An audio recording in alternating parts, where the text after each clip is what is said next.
Today we look at the concept of electromotive force. Earlier when we studied about the potential difference, we say that when we have a battery connected to a lamp, it created a potential difference across the lamp that caused the charges that flow past it to get the change in this electrical potential energy. So where is this electrical potential energy comes from? So obviously the source is the battery itself.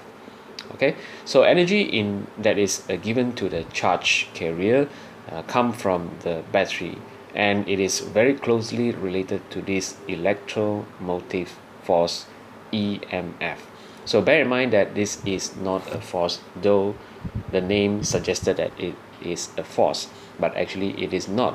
We'll come to the definition of it in a while, but just bear in mind that it is not a force, it is related to the energy. So when charge passes through a power supply, it gains the electrical potential energy, for example from a battery, or probably is a power supply unit.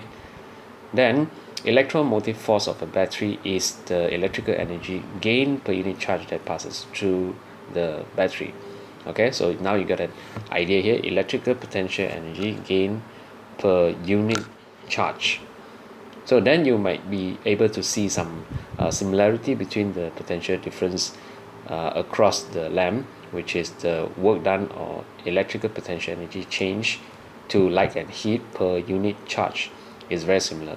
So we're going to look at them closely in a while, okay, in the next slide. Alright, so the idea is electrical potential energy per unit charge. It is not a force, it is energy. Okay, so next one, potential difference and the electromotive force. So I give you a diagram of the lamp here, and then there's a battery here. The red color particles here shows you the electrons or the charge carrier. In this case, it's actually positive charge carrier. Doesn't matter about that. And this is the battery here. Okay, this is the battery here. This is the lamp here.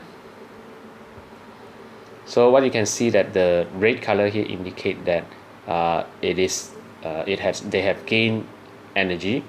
When it's red color means it's full of energy, and then as they go and pass through the lamp, you can see the red color is reducing as they pass through and then become empty again. Okay, so then they flow back to the battery.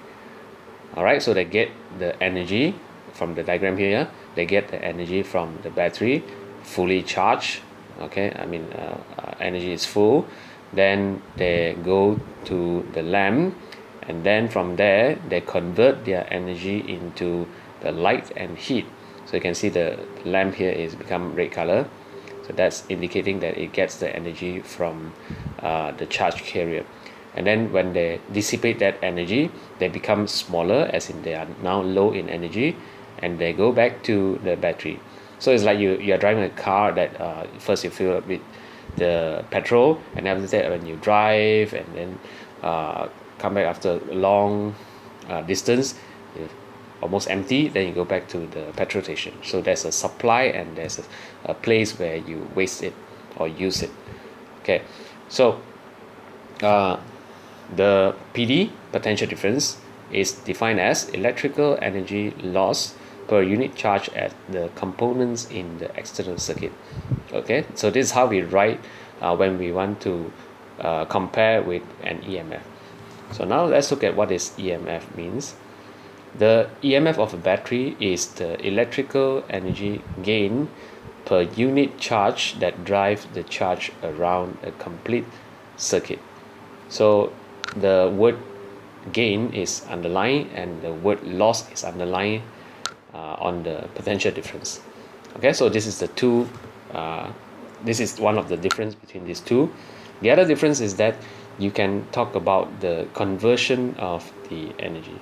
If it's a battery, then the conversion of energy is from chemical energy